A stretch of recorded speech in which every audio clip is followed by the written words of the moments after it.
अस्सलाम वालेकुम स्टूडेंट्स, आज हम एसएसटी पढ़ेंगे। तो सबसे पहले आप अपनी बुक का नाम देख लीजिए। आपकी बुक का नाम है सोशल प्लानेट। सबसे पहले हम इसका कंटेंट देखेंगे और देखेंगे सिलेबस क्या है आपका। तो कंटेंट ओपन करिए जल्दी से। और ज्योग्राफी आज पढ़ने जा रहे हैं। हिस्ट्री का हम सिलेबस पहले ही बता चुके हैं, इसमें 5 चैप्टर हैं। ज्योग्राफी में हमारे 3 चैप्टर हैं, जिसमें से हम पहला चैप्टर कंप्लीट कर चुके हैं और दूसरा चैप्टर हमने जो कंप्लीट किया था ये किस में हुआ था, दूसरा चैप्टर हम कंप्लीट कर रहे थे, जिसमें हमने पार्ट 3 कंप्लीट कर दिया था। इसका पार्ट 4 रह गया था, natural vegetation and wild life resources. ठीक है, ये तो हमारा पूरा कंप्लीट है। अब हम दूसरा चैप्टर जो हमारा आधा रह गया था, जो हमने एक पार्ट बना दिया था पार्ट 3, तो अब इसका हम नेक्स्ट पार्ट पढ़ते हैं। ठीक है, पेज नंबर 98 ओपन करिए। पेज नंबर 98 ओपन कर लिए जल्दी से सब आप। पेज नंबर 98 ओपन करिए और देखिए हमने यहाँ पर क्या लिखा था, पार्ट 3, और डेट मेंशन करी थी उस दिन की जिस दिन वीडियो यूट्यूब पर अपलोड हुई थी। फिर ये पार्ट 3 कहाँ तक हमारा कंप्लीट हुआ था, कहाँ तक आया था पार्ट 3? पार्ट 3 हमने पढ़ा था वाटर साइकिल तक और टर्म्स टू रिमेंबर। यहाँ तक हमारा क्या हुआ था, पार्ट 3 कंप्लीट हुआ था। तो यहाँ पर हमने लिख दिया था पार्ट 3 कंप्लीटेड। उसके बाद हमारा आज हम पढ़ेंगे वाटर पॉल्यूशन, पार्ट 4 यहाँ से स्टार्ट हुआ। ये मैंने पिछली बार आपको लिखवा दिया था जब हमने पार्ट 3 कंप्लीट किया था। आज हमें क्या पढ़ना है, part 4 water pollution. Water pollution क्या होता है? पॉल्यूशन का मतलब ही गंदगी होता है, और वाटर पॉल्यूशन मतलब पानी में गंदगी होना, पानी का खराब होना। साफ सी बात है, मगर इसे अच्छे से पढ़ते हैं। ठीक है, water pollution means contamination of water due to any external material which makes it unsuitable for human consumption. Water pollution का मतलब होता है कंटेमिनेशन ऑफ वाटर, पानी का गंदा हो जाना, पानी का ख़राब हो जाना। किसकी वजह से? किसी भी एक्सटर्नल बाहरी मटेरियल की वजह से, बाहरी चीज़ की वजह से, जो कि उस पानी को अनस्विचेबल बनाता है, इस काबिल नहीं बनाता, मतलब वो बेकार कर देता है, इस काबिल नहीं रहता वो पानी कि वो इंसान उसे इस्तेमाल कर पाए। ठीक है, इसे हम कहते हैं वाटर पॉल्यूशन। पानी में पॉल्यूशन होने का मतलब पानी ख़राब हो जाता है, जिसे हम यूज़ नहीं कर सकते, मतलब वो कंटेमिनेटेड हो जाता है, गंदा हो जाता है, हमारे लिए नुकसानदेह हो जाता है। ठीक है, sources of water pollution. Water pollution के सोर्सेज क्या हैं, मतलब किस वजह से वाटर हमारा पॉल्यूट होता है, गंदा होता है। पहला क्या है, डोमेस्टिक एफ्लुएंस एंड सीवेज। जैसे कि हमारा डोमेस्टिक एफ्लुएंस है और सीवेजेस। सीवेज कहते हैं जैसे कि हमारा जो नाली का सिस्टम है। अगर हमारी कोई नाली बह के जा रही है, हमने नालों में खूब पानी फेंक दिया, उसे सीवेज सिस्टम हमारा ख़राब है, उसमें कूड़ा करकट सब डाल रहे हैं। ठीक है, पिन्नी भी उसी में फेंक रहे हैं और लोहे के सामान फेंक रहे हैं, और फटे पुराने जूते हुए हैं, कपड़े हैं, वो भी सब फेंक दिए नालों में। तो उससे क्या होगा, सीवेज सिस्टम हमारा जाम हो जाएगा और वहाँ पर गंदगी होगी, फिर कीड़े मकोड़े पैदा होंगे। ठीक है, तो हमें नुकसान ही देगा वो। पढ़ते हैं पहले हम यहाँ पर, in our daily life we use water for so many things such as bathing, cooking and washing etcetera. हम अपनी डेली लाइफ में, हम सभी को पता है, हम पानी को अलग अलग तरीके से यूज़ करते हैं। नहाने के लिए, खाना पकाने के लिए, और धोने के लिए, कपड़े धोने के लिए, जूते धोने के लिए, कार धोने के लिए, कुछ भी चीज़ वॉशिंग के लिए, अपने घर को धोने के लिए। ठीक है, तो पानी को हम इन तरीक़ों से यूज़ करते हैं। फिर क्या है, this waste water is discharge into the river and stream which cause pollution. फिर बाद में क्या होता है, अब ये पानी जा कहाँ रहा है, ये कहाँ जा रहा है पानी जो हम इस्तेमाल कर रहे हैं? ये पानी इकट्ठा होते होते हल्के हल्के चलते चलते ये जाके नदियों में बहा दिया जाता है और उनकी स्ट्रीम्स में बहा जाता है। फिर क्या होता है, वो पानी गंदा हो जाता है, और वो पानी गंदा होने की वजह से वो पोल्यूशन पैदा हो जाती है, उसके अंदर पोल्यूशन हो जाता है। उसे ही हम क्या कहते हैं, वाटर पोल्यूशन। तो एक वजह तो ये हो गई हम लोगों की वजह से कि हम अपना गंदा पानी समंदरों में छोड़ देते हैं। एक होता है इंडस्ट्रियल वेस्ट, जैसे कि बड़ी बड़ी इंडस्ट्रीज़ हैं, वो क्या करती हैं, उनके अंदर जो ख़राब चीज़ें निकल रही हैं, जैसे कि मान लिए कि कहीं पर इंडस्ट्री है, प्लास्टिक की इंडस्ट्री है, तो वहाँ पर जो बचा कुचा मटेरियल होगा वो बह जाता, वो नदियों में बहा दिया जाता है। जैसे ये है, आपको दिख रहा होगा, इंडस्ट्रीज़ ज़्यादातर ऐसे इलाकों में ही बनाई जाती हैं जहाँ पर नदियाँ हो, लोग बाग कम रहते हों, तो नदियों में अपनी गंदगी, जो इंडस्ट्रीज़ की बच्चा कुछ सामान निकल के आता है, उसमें फेंक देते हैं वो। जैसे कि यहाँ पर पढ़ते हैं हम, industries generate water waste in various ways. जो इंडस्ट्रीज़ हैं वो वेस्ट को, जो ख़राब मटेरियल हैं, अलग अलग तरीक़ों से जनरेट करती हैं, जैसे and in variety of form, और अलग अलग फॉर्म में, जैसे सॉलिड फॉर्म में, लिक्विड फॉर्म में, गैस फॉर्म में। This waste is discharge into the river and stream without treatment. और उन्हें बिना ठीक करे, बिना सही करे, उन्हें जो है ऐसे ही डायरेक्टली नदी में फेंक दिया जाता है। और नदी में फेंकने की वजह से क्या होता है, वो नदियाँ हमारी गंदी हो जाती हैं, ख़राब हो जाती हैं। जैसे अब हमारी कोई, ये मान लीजिए कि मेडिसिन की कंपनी है, वहाँ पर दवाइयाँ बनती हैं, तो दवाइयों को जो केमिकल हैं वो ऐसे ही नदियों में छोड़ दिए। उसकी जो, जैसे कोई प्रोडक्ट ख़राब हो गया वो छोड़ दिया, कोई दवा हमारी सही नहीं है वो छोड़ दिया, तो उससे क्या होगा, पानी के अंदर की मछलियाँ मर जाएंगी, जो पानी के अंदर के जानवर हैं वो मर जाएंगे। ठीक है, तो हमारी इंडस्ट्रीज़ वेस्ट जो है हमारे पॉल्यूशन को, वाटर पॉल्यूशन करता है, वाटर को पोल्यूट करता है। फिर इनऑर्गेनिक वेस्ट, इनऑर्गेनिक वेस्ट में क्या है, inorganic waste are very harmful and very common in manufacturing soaps, detergent, drugs, paint and fertiliser etcetera. Inorganic waste जो है बहुत ज़्यादा हार्मफुल हैं, और कौन सी कंपनियों में, कौन सी मैन्युफैक्चरिंग कंपनीज हैं जहाँ पर देखने को मिलती हैं, मतलब जैसे कि सोप है, सोप बनाने में, डिटर्जेंट बनता है, जहाँ ड्रग बनता है यानी दवाई जो बनती है, या पेंट बन रहा है, या फर्टिलाइजर्स बना रहे हैं, तो ऐसी कंपनियों में, ऐसी फैक्ट्रीज़ में, ऐसी इंडस्ट्रीज़ में हमारे इनऑर्गेनिक वेस्ट निकलते हैं, जो कि अगर पानी में मिल जाए पानी के साथ तो पानी को बिल्कुल ही बर्बाद कर देते हैं, और अगर उस पानी का इस्तेमाल कोई करे तो वो यहाँ तक कि मर भी सकता है, इतना ज़्यादा ख़राब कर देता है पानी ये। ऑर्गेनिक वेस्ट देखते हैं यहाँ पर, नेक्स्ट है हमारा ऑर्गेनिक वेस्ट। ऑर्गेनिक वेस्ट में क्या है, organic waste are discharge by both agriculture and industry sector. Organic waste जो है ये दोनों एग्रीकल्चरल और इंडस्ट्रियल सेक्टर दोनों की वजह से ये डिस्चार्ज होता है, मतलब दोनों ही ये सारा प्रोडक्ट निकालते हैं ऑर्गेनिक वेस्ट, ठीक है। Presence of organic waste increase the growth of bacteria and more oxygen is consume by them. क्या होता है, जब हमारा जो ऑर्गेनिक वेस्ट ज़्यादा रहेगा तो वहाँ पर बैक्टीरिया बढ़ जाते हैं। बैक्टीरिया बढ़ने की वजह से क्या होता है, more oxygen is consume by them leading to the death of fish. जैसे हमने किसी नदी में ऑर्गेनिक वेस्ट छोड़ दिया, वहाँ पर बैक्टीरिया पैदा होंगे, बैक्टीरिया पैदा होंगे तो उससे क्या होगा, वो जो ऑक्सीजन है, ऑक्सीजन को ज़्यादा से ज़्यादा यूज़ कर लेंगे। ऑक्सीजन यूज़ करेंगे तो मछलियों को ऑक्सीजन नहीं मिल पाएगी, और मछलियाँ जो होंगे, वहाँ के जो जानवर होंगे, मैरीन एनिमल होंगे, वो मर जाएंगे। फिर फिफ्थ क्या है हमारा, radioactive waste. Radioactive waste क्या है, अब वेरियस एलिमेंट्स लाइक रेडियम, जैसे कि radium, uranium, thorium are very harmful. ये कुछ ऐसे एलिमेंट हैं, रेडियम, थोरियम, यूरेनियम और बहुत सारे ऐसे एलिमेंट हैं जो कि बहुत ज़्यादा हार्मफुल होते हैं, ये रेडियो एक्टिव वेस्ट हैं, ठीक है। दीज कैन कॉज, ये क्या पैदा कर सकते हैं, क्या कॉज कर सकते हैं, शायद क्लियर नहीं हो रहा है, मैं इधर कर लेता हूँ बुक, अब दिख रहा होगा आपको साफ। These can cause various elements if expose to humans, ये बीमारी पैदा कर सकते हैं अगर ये इंसानों के कांटेक्ट में आ जाएं, ये वाले ऐसे element. They also cause water pollution, और इससे वाटर पॉल्यूशन भी होता है। अगर आप कहीं पर पानी, पीने का पानी है, जैसे कोई नदी है वहाँ गांव के किनारे से बह रही है, और गांव वाले लोग बाग उसके पानी को यूज़ कर रहे हैं पीने के लिए, खाना पकाने के लिए, या नहाने धोने के लिए वहाँ से पानी ले जाते हैं जैसे, तो क्या होगा अगर उसमें ऐसे मटेरियल डाल दिए जाएँ, ऐसे मटेरियल फेंक दिए जाएँ, तो लोग बाग मर नहीं जाएंगे उसे यूज़ करके, पानी को बीमार नहीं पड़ जाएंगे। तो एलिमेंट्स कहते हैं बीमारियों को, ठीक है।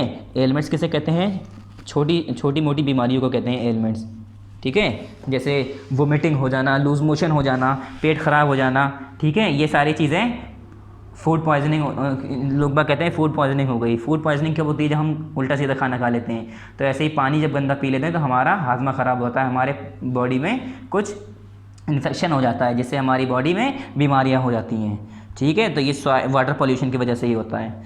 और नेक्स्ट क्या है, कंजर्वेशन ऑफ वाटर रिसोर्सेज। अपने वाटर रिसोर्सेज को हम कंजर्व कैसे करें, ठीक है, अपने वाटर रिसोर्सेज को हम कंजर्व कैसे करें, उसे बचाएं कैसे, क्या क्या कर सकते हैं उसके लिए। Many part of the world are facing acute shortage of water. दुनिया में हमें पता है काफ़ी हिस्से ऐसे हैं जहाँ पर पानी की बहुत कमी है। This can be due to variation in the amount of rainfall. ये हो सकता है इस वजह से हो कि कुछ जगहों पर बारिश ज़्यादा हो रही है तो वहाँ पर पानी मिल जाता है, कुछ जगहों पर बारिश कम होती है तो पानी वहाँ पर कम मिलता है। और हम ऐसा भी हो सकता है वहाँ पर over exploitation and pollution of water resources, कि वहाँ पर पानी में एक्सप्लॉयटेशन ज़्यादा इस्तेमाल करते हों लोग बाग, फालतू में फर्जी इस्तेमाल करते हों, जिससे जो लोगों के पानी की ज़रूरत है वो पूरी ना हो पा रही हो, या वहाँ पर पॉल्यूशन ज़्यादा हो, पानी हमारा ज़्यादा गंदा हो तो वो लोग बाग उसे यूज़ ना कर पा रहे हों, ठीक है। We know that water is a renewable resource. हमें पता है कि वाटर रिन्यूएबल रिसोर्स है, बार बार बना सकते हैं उसे, एक बार इस्तेमाल करने के बाद दोबारा बन के आ जाएगा। एक बार भाप बन के उड़ गया तो दोबारा बारिश की फॉर्म में नीचे आ जाएगा। Still it's over use and pollution can make it unfit for human use. उसके बावजूद, मतलब अब ये नहीं कि हमें पानी बारिश होगी पानी आ जाएगा, बारिश होगी पानी आ जाएगा, ये सोच के हम क्या करें कि उसे धड़ाधड़ यूज़ करते रहें, बर्बाद करते रहें, ठीक है। ये इंसान के लिए अनफिट होगा, सुरक्षित नहीं रहेगा, ये इंसान के लिए फिट नहीं रहेगा, बाद में हो सकता है उससे परेशानी हो। फिर क्या है, sewage in most of the cities is flows directly into the nearest water bodies. क्या होता है, जैसे हमारे घर के, हमारे वॉशरूम, हमारे बाथरूम, हमारे किचन, जो हमारा सीवेज सिस्टम है, मतलब जो हमारा जो यूज़ करते हैं, हम डेली पानी यूज़ कर रहे हैं नहाने में, धोने में, कपड़े धोने में, वो सारा पानी, या कपड़े धोने में, बर्तन धोने में, कुछ भी चीज़, वो सारा पानी क्या करते हैं, काफ़ी सिटीज़ में, काफ़ी शहरों में डायरेक्टली जो करीबी कोई नदी है या छोटा मोटा पॉन्ड है उसके अंदर डायरेक्ट छोड़ देते हैं, उसके अंदर बह जाता है, उसके अंदर पानी चलाता है। फिर उससे क्या होगा, sewage contain many organic waste. अब सीवेज के अंदर काफ़ी ऑर्गेनिक वेस्ट होते हैं, जैसे कि नाइट्रेट्स होते हैं, मेटल्स होते हैं, प्लास्टिक होती हैं। अब ये सारी चीज़ें क्या करेंगी, एक तो हमारा सीवेज सिस्टम जाम कर देंगी, हमारे नाले नालियाँ सब जाम हो जाती हैं इनकी वजह से, और उसमें फिर कीड़े मकोड़े पैदा होते हैं। जब कूड़ा करकट जमता है तो फिर कीड़े मकोड़े पैदा होते हैं, जिससे नई नई बीमारियाँ आती हैं। This lead to water pollution, इससे ही वाटर पॉल्यूशन होता है। Polluted water is not fit for human consumption, और ये पॉल्यूटेड वाटर, ये गंदा पानी इंसान के इस्तेमाल के लिए फिट नहीं होता, सुरक्षित नहीं होता। The non biodegradable waste can lead to accumulation of toxic substance in the human body. अभी कह रहे हैं नॉन बायोडिग्रेडेबल वेस्ट जो होते हैं वो टॉक्सिक सब्सटेंस पैदा कर देते हैं, या toxic substance can lead to accumulation of toxic substance in the human body. Human body के अंदर टॉक्सिक सब्सटेंस की एक्यूमुलेट कर देते हैं, उसे बना सकते हैं। मतलब जैसे कि अब मैं पॉलीथीन की बात करता हूँ, पहले एग्जाम्पल लेते हैं। आपने देखा होगा पॉलीथीन क्या है, अगर हम उसे ज़मीन में दफना देना तो 1 साल बाद भी वैसी की वैसी ही पिन्नी मिलनी है, वो ख़त्म नहीं होगी। तो ये क्या हुआ, ये तो हमारे लिए नुकसानदेह है, क्योंकि अगर हम ऐसे ही पॉलीथीन बैग्स का, प्लास्टिक चीज़ों का यूज़ करते रहेंगे तो एक ज़माना ऐसा आएगा हर जगह प्लास्टिक ही प्लास्टिक होगी, और उसके लिए जगह भी नहीं होगी हमारे पास कि उसे हम कहीं दफना दें। क्योंकि दफना भी देंगे ना तो अगर कहीं गड्ढा करेंगे तो दफनाएंगे, और उस गड्ढा करने के बाद हमें प्लास्टिक वापस मिलेंगी, मतलब प्लास्टिक ही निकलेंगी फिर ज़मीनों से। तो इससे क्या होगा, हमारी गाय हैं, हमारे जानवर हैं, बहुत से ऐसे जानवर हैं जिन्हें नहीं पता है इनके बारे में, तो वो इसे खा जाते हैं, फिर उनसे वो बहुत ज़्यादा उन्हें परेशानी होती है। ठीक है, तो ये सारी चीज़ें इंसान बहुत ज़्यादा नुकसानदेह होती हैं। The biodegradable component of sewage can result in spread of disease, और जो बायोडिग्रेडेबल हैं, जो कि कॉम्पोनेंट मिक्स हो जाते हैं, जैसे कि अब कोई ऐसी चीज़ें हैं जो कि घुल जाती हैं, जैसे कि हमने ज़मीन में दफना दिया तो वो गायब हो जाती हैं, बायोडिग्रेड हो जाती हैं। ठीक है, मतलब वो उस पर माइक्रो ऑर्गेनिज्म अटैक करते हैं और उसे गायब कर देते हैं, ख़त्म कर देते हैं। मगर ऐसे भी कंपोनेंट होते हैं जो सीवेज के अंदर मिलते हैं और वो बीमारियाँ फैलाते हैं, जैसे कि such as cholera and typhoid, जैसे कॉलेरा और टाइफाइड फैलाते हैं।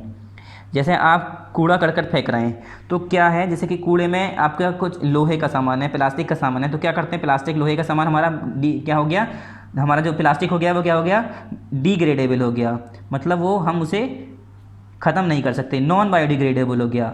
और कुछ बायोडिग्रेडेबल हैं, जैसे कि कुछ केमिकल हैं वो गायब तो हो जाएंगे, घुल तो जाएंगे, मगर वही चीज़ें फिर गंदगी जो है, जैसे हमने खूब सारा कूड़ा एक जगह फेंक दिया, मान लो वो बायोडिग्रेडेबल हैं, मगर उसके बाद भी वो बहुत सारी बीमारी, बहुत सारे माइक्रो ऑर्गेनिज्म पैदा करते हैं। ठीक है, बहुत सारे बैक्टीरिया पैदा करते हैं गंदगी की वजह से, जिसके हमारे फिर वो लोग बीमारी करते हैं। Additionally polluted water is also dangerous for aquatic animal and plant, और अगर देखा जाए तो पॉल्यूशन होने की वजह से पानी के अंदर जो उस जैसे किसी नदी में हम केमिकल छोड़ते जा रहे हैं, कंपनियां हमारी उसमें अलग अलग केमिकल यूज़ कर रही है कंपनी, और वो पानी के अंदर छोड़ देती है, मतलब वेस्ट जो केमिकल है, जो ख़राब केमिकल है, उसे अगर पानी के अंदर छोड़ देती है तो पानी के अंदर जो जानवर हैं वो मर नहीं जाएंगे, वो मर जाएंगे। ठीक है, फिर क्या है, to overcome the problem of water pollution की प्रॉब्लम को ख़त्म करने के लिए क्या करा, sewage treatment is a major method. जो हमारा सीवेज है उस पर हमें ट्रीटमेंट पहले करना चाहिए कि वो इस काबिल है पानी कि हम समुद्र में या नदियों में छोड़ दें, या ऐसा ना हो कि हम इस पानी को छोड़ दें वो हमारे नदियों को गंदा कर दे, तो इस पर ट्रीटमेंट करना चाहिए पहले। ये हमारा है सीवेज वाटर ट्रीटमेंट प्लांट, ये हमारा सीवेज वाटर ट्रीटमेंट प्लांट है। पहले यहाँ पर ट्रीटमेंट होता है, उसे साफ़ सुथरा करा जाता है, उसके बाद इसे पानी को छोड़ा जाता है। इसमें क्या होता है, the contaminated water is subjected to many procedure in a sewage treatment plant. Sewage treatment plant में पानी को छोड़ा जाता है, गंदे पानी को छोड़ा जाता है, उसके बाद purified water is then directed to water bodies. और फिर जो यहाँ से साफ़ होके जो गंदा पानी जो हमारा यहाँ पर पहले हमने गंदा पानी डाला, फिर वो हल्के हल्के करके साफ़ होके, फिर जब वो साफ़ हो जाता है, अलग अलग प्रोसेस होते हैं, इस प्रोसेस में ये साफ़ हुआ, उस प्रोसेस में और साफ़ हुआ, फिर अगले स्टेप में गया उसमें और साफ़ हुआ, ऐसे करते करते फिर ये पानी में जैसे नदियाँ हैं उसमें छोड़ दिया जाता है। ठीक है, कि लोग बाग उसे यूज़ कर लें। एफोरेस्टेशन से कैसे, afforestation also helps in replenish ground water. जैसे कि हम खेती बाड़ी करते हैं, जैसे कि प्लांट लगाने से क्या होता है, ग्राउंड वाटर हमारा दोबारा रिप्लेनिश होता है, मतलब फुलफिल होता है। जैसे कि हम अगर प्लांट लगाना या पेड़ पौधे उगाना छोड़ दें तो वहाँ पर क्या होता है, हमारा ग्राउंड वाटर वहाँ पर एवोपरेशन ज़्यादा होता है, वहाँ की सॉइल चली जाती है, फर्टिलिटी कम हो जाती है, जिसकी वजह से वहाँ का ग्राउंड वाटर लेवल कम हो जाता है।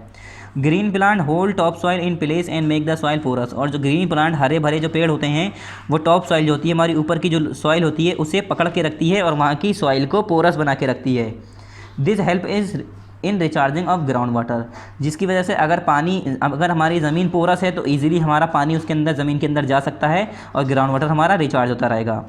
ठीक है, अगर वहाँ पर कहीं पेड़ नहीं होंगे तो हमारी ज़मीन पोरस नहीं होगी तो ज़मीन सख्त हो जाएगी, पथरीली हो जाएगी, और अगर पानी उसके अंदर गिरता भी है तो अंदर नहीं घुसेगा, पानी ज़मीन के अंदर नहीं जाएगा पत्थर होने की वजह से, और हमारा ग्राउंड वाटर ज़मीन के अंदर का पानी कम हो जाएगा।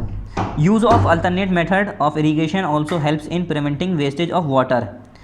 और इरीगेशन के अलग अलग मेथड हैं, अल्टरनेट मेथड्स हैं जिससे हम पानी के वेस्टेज को रोक सकते हैं। जैसे कि हमने क्या किया, ट्यूबवेल चला दिया।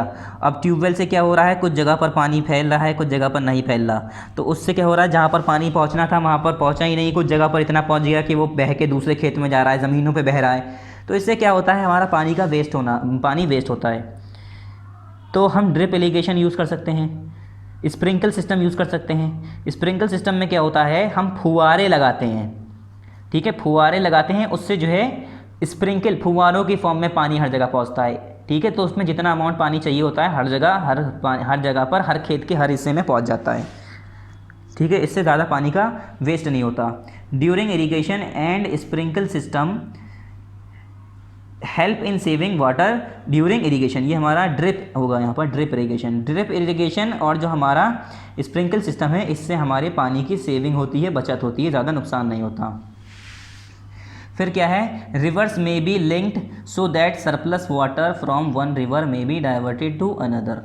एक रिवर को हम दूसरे रिवर से कनेक्ट कर सकते हैं कि हम एक नदी से दूसरी नदी में हम मतलब जितना ज़रूरतमंद पानी है वहाँ पर पहुँचा पाएँ। जैसे अब राजस्थान में है, वहाँ पर तो कोई नदियाँ भी नहीं हैं, तो वहाँ से रास्ते बना के कट के कैनाल कट करके दूसरी नदियों से पानी बहा के लाया जाता है कि लोग वहाँ पर खेती कर लें। Lowering of water table due to excessive use of ground water may be check by improving surface storage. जो हमारी सरफेस स्टोरेज है उसे चेक करते रहें, मतलब हम अपने वाटर लेवल को चेक करते रहना चाहिए कि हमारे ज़मीन का पानी कहीं कम तो नहीं हो रहा है, हम धड़ाधड़ पानी को इस्तेमाल कर रहे हैं, बर्बाद कर रहे हैं, ऐसा तो नहीं है कि हमारा पानी ख़त्म होता जा रहा है, इसे हमें चेक करते रहना चाहिए। Water harvesting is a must to conserve water, और वाटर हार्वेस्टिंग हमारे लिए मस्ट है पानी को रोकने के लिए, कंजर्व करने के लिए, उसे बचाए रखने के लिए। ठीक है, नेक्स्ट पेज ओपन करता हूँ मैं, पेज नंबर 104। क्या है ये, नेचुरल वेजिटेशन। नेचुरल वेजिटेशन में क्या क्या आ गया, natural vegetation when different type of plant grow naturally they are refer to as natural vegetation. जब कोई प्लांट कोई पेड़ अपने आप कुदरती ही उग जाता है उसे हम कहते हैं नेचुरल वेजिटेशन। ठीक है, मतलब जब इंसान नहीं उगाता उसे। The distribution of natural vegetation on the surface of earth is influenced by the amount of sunlight and the amount of rainfall. हमें पता है कि नेचुरल वेजिटेशन भी अलग अलग ज़मीन पर अलग अलग हिसाब से होती है, कहीं पर ज़्यादा नेचुरल वेजिटेशन है, कहीं पर ज़्यादा जंगल हैं, कहीं पर ज़्यादा प्लांट हैं, कहीं पर प्लांट कम है, कहीं पर जंगल कम है। क्यों हो सकता है कहीं पर सनलाइट ना पहुँच पा रही हो सही से। नेचुरल वेजिटेशन यहाँ पर कह रहे हैं ना, the distribution of natural vegetation on the surface of the earth is influenced by the amount of sunlight and the amount of rainfall. Sunlight के अमाउंट और रेनफॉल के अमाउंट से इन्फ्लुएंस होता है ये। The natural vegetation can be broadly classified into forest. Natural vegetation को हम अगर ब्रॉडली क्लासीफाई करें, बांटें अलग अलग हिस्सों में, तो फॉरेस्ट में बांट सकते हैं, ग्रासलैंड में बांट सकते हैं और श्रब्स में बांट सकते हैं, मतलब इनके 3 हिस्सों में बांट सकते हैं। The plant kingdom provide us with timber, natural habitat of animal, oxygen we breathe, fruits, nuts, gums etcetera. और जो प्लांट किंगडम है, अब जो प्लांट एरिया है, जो हमारा प्लांट है पूरा, जो पेड़ पौधे हैं, हमें क्या क्या देते हैं, वो हमें टिम्बर देते हैं, लकड़ियाँ देते हैं, नेचुरल हैबिटेट देते हैं, जानवरों को घर रहने के लिए देते हैं, मतलब जगह देते हैं, जानवरों को रहने की जगह देते हैं, हमें ऑक्सीजन मिलती है सांस लेने के लिए, हमें फल मिलते हैं, नट्स मिलते हैं, गम्स मिलते हैं एक्सेट्रा, बहुत सारी चीज़ें हमें प्लांट से मिलती हैं। Forest cover about 30% of the land surface. 30% ज़मीन का हिस्सा, हमारा जो ज़मीन का हिस्सा है उसमें से 30% सिर्फ जंगल है। ठीक है, in the past and even today forest are being cleared to provide land for cultivation, mining industry, settlement, road and railways. और अब क्या हो रहा है, लोग बाग कल्टीवेशन के लिए, खेती के लिए, इंडस्ट्रीज़ बनाने के लिए, रोड बनाने के लिए और वहाँ पर ट्रांसपोर्टेशन के लिए रास्ते बनाने के लिए या अपने खुद के रहने के लिए क्या कर रहे हैं, वहाँ पर जंगलों को काट रहे हैं। जंगलों को काट के वहाँ पर खेती के लिए जगह कर रहे हैं, अपने रहने के लिए जगह कर रहे हैं, रोड बनाने के लिए जगह कर रहे हैं, माइनिंग के लिए जगह कर रहे हैं। ठीक है, तो इससे क्या हो रहा है, फॉरेस्ट में कमी आ रही है। The temperature and the amount of rainfall vary greatly not only from place to place, मतलब वेरी, मतलब ये कह रहे हैं जो हमारा जो टेम्परेचर है, अमाउंट ऑफ रेनफॉल है, हर जगह अलग अलग होता है। आपने देखा होगा कुछ इलाकों में बारिश ज़्यादा होती है, कुछ इलाकों में बारिश बहुत कम होती है, कुछ इलाकों में पानी नहीं है, कुछ मतलब इतना सूखा पड़ गया है, इतनी बारिश कम होती है, कुछ इलाकों में ठंड ज़्यादा होती है, कुछ इलाकों में गर्मी बहुत ज़्यादा होती है। तो यही कह रहे हैं, but also from time to time, जगह के हिसाब से भी ये सारी चीज़ें बदलती हैं और वक्त के हिसाब से भी बदलती हैं। हो सकता है जैसे हमारा जो राजस्थान है वहाँ पर रात में ठंड हो जाती है, दिन में गर्मी होती है, मगर नॉर्मली देखा जाए तो बारिश बहुत कम होती है और वहाँ पर गर्मी ज़्यादा रहती है देखा जाए। मगर जो रेगिस्तान इलाके हैं वो वहाँ पर रात बहुत ठंडी होती है। तो वक्त के हिसाब से भी हमारी इसी तरह चीज़ें चेंज होती हैं और टाइम के हिसाब से, जगह के हिसाब से भी चीज़ें चेंज होती हैं। क्या? टेम्परेचर और amount of rainfall. Accordingly the type of forest also vary from place to place, और इसी हिसाब से हमारे जो पेड़ हैं, जंगलात हैं, वो भी अलग अलग जगहों के हिसाब से अलग अलग तरीके के होते हैं। The areas which are too cold और too dry do not have forest, वो एरिया जहाँ पर बहुत ज़्यादा ठंड हो या बहुत ज़्यादा गर्मी हो वहाँ पर फॉरेस्ट नहीं मिलते, जंगल नहीं मिलते। The region where trees grow close to each other are called forest, वो जगह जहाँ पर पेड़ एक जगह के बहुत करीब उगे हुए हों उन्हें हम कहते हैं फॉरेस्ट, मतलब बहुत घने इलाके हों जहाँ पर। ठीक है, जैसे ये फॉरेस्ट है हमारा, ये भी फॉरेस्ट है हमारा। फॉरेस्ट में क्या होता है, जो पेड़ पौधे हैं आपस में बहुत करीब करीब उगे होते हैं, ठीक है, उन्हें हम कहते हैं forest. There are two main types of forest, दो तरह के फॉरेस्ट होते हैं, एक एवरग्रीन फॉरेस्ट, एक डेसिडियस फॉरेस्ट। ठीक है, दो मेन तरह के फॉरेस्ट होते हैं, जंगल होते हैं, एक एवरग्रीन फॉरेस्ट और एक deciduous forest. In the evergreen forest the trees of different species shade there leaves at different time. Evergreen forest को एवरग्रीन क्यों कहते हैं? एवरग्रीन का मतलब हमेशा हरा भरा रहने वाला।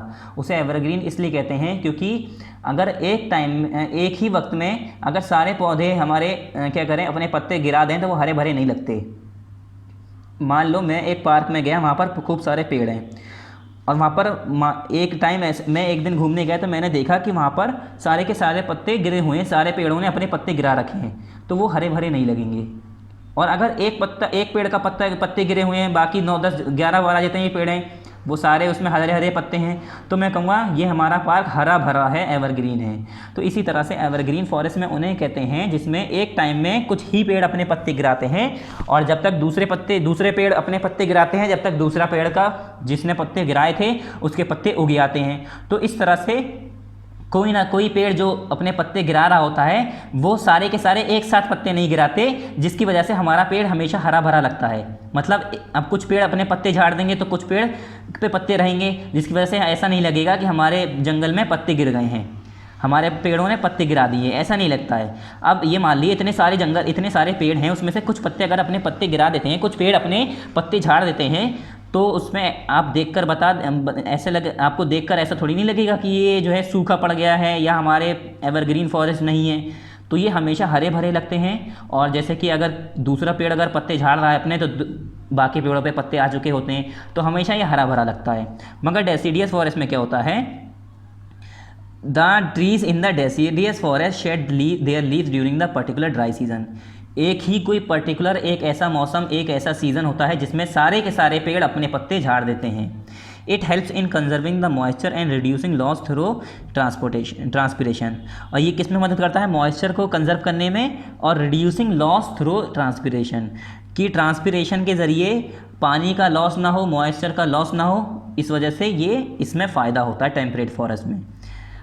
आप ट्रांसपिरेशन हो सकता है आपने पढ़ा हो साइंस में, यह हो सकता है आगे पढ़ें। ट्रांसपिरेशन एक प्रोसेस होता है जिसमें वाटर का एवेपोरेशन होता है, पत्तियों के ज़रिए पानी भाप बन के उड़ता है। तो अगर एक साथ सारे जंगल के पत्ते गिर जाएंगे तो पानी का लॉस कम होगा, तो ये एक फ़ायदा भी है हमारा। The forest in the world can be further classify on the basis of their location. अगर हम जंगलों की बात करें दुनिया में तो उसकी लोकेशन के हिसाब से भी हम उन्हें डिवाइड कर सकते हैं, जैसे कि एक ट्रॉपिकल फॉरेस्ट और temperate forest. Tropical forest are found in the equatorial and monsoon region. Tropical forest वो है जहाँ पर इक्वेटेरियल यानी इक्वेटर जहाँ से पास होती है वो हमारा ट्रॉपिकल एरिया होता है, तो वहाँ पर जो फॉरेस्ट मिलेंगे हम उसे कहेंगे ट्रॉपिकल फॉरेस्ट। या मानसून रीजन जहाँ पर हमारी मानसून विंड आती है, मानसून विंड जिससे या कांटेक्ट रहता है, तो हम कहेंगे मानसून रीजन। तो मानसून रीजन वाले हमारे या इक्वेटोरियल रीजन वाले हमारे क्या होते हैं? ट्रॉपिकल फॉरेस्ट होते हैं। The equatorial forest are very such as mahogany, ebony and rosewood. और ये कुछ एग्जाम्पल दिए। The economical valuable trees are sal, teak and विशम शीशम। अब ये बहुत ज़्यादा महंगे जो होते हैं, बहुत ज़्यादा इनकी ये मान लिए बहुत कीमती जो पेड़ हैं, कौन कौन से हैं? साल, टीक और शीशम।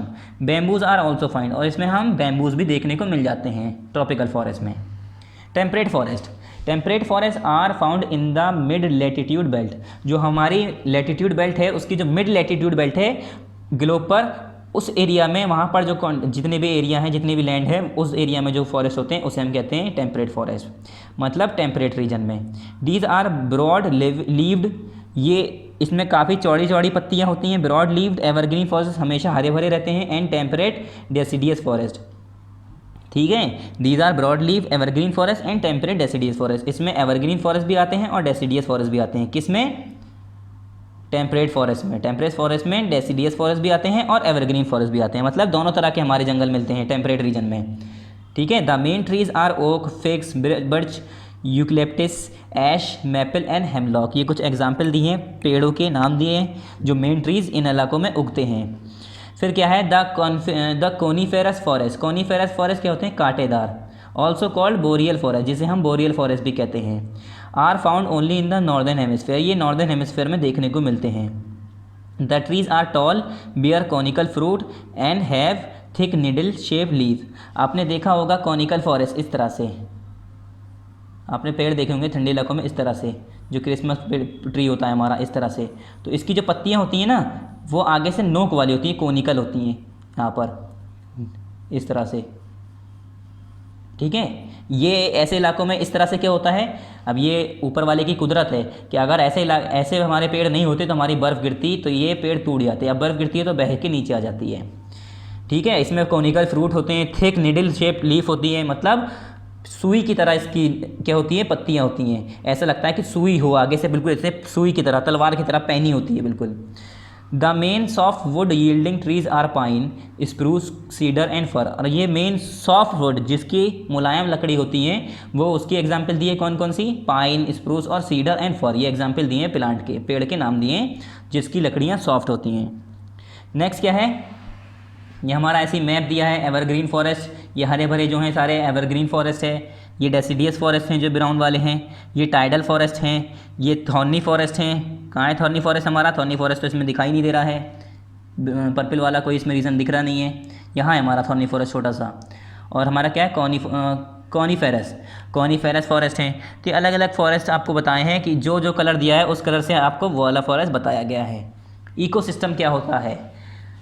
इकोसिस्टम क्या है? Natural vegetation and wild life को एग्जिस्ट इन बायोस्फीयर। हमें पता है नेचुरल वेजिटेशन और जितने भी वाइल्ड लाइफ हैं वो आपस में एक दूसरे से को एग्जिस्ट करती हैं, मतलब जो रहते हैं हम लोग वो बायोस्फीयर के अंदर रहते हैं। The narrow zone of contact between the lithosphere and atmosphere is called the biosphere. Biosphere क्या होता है?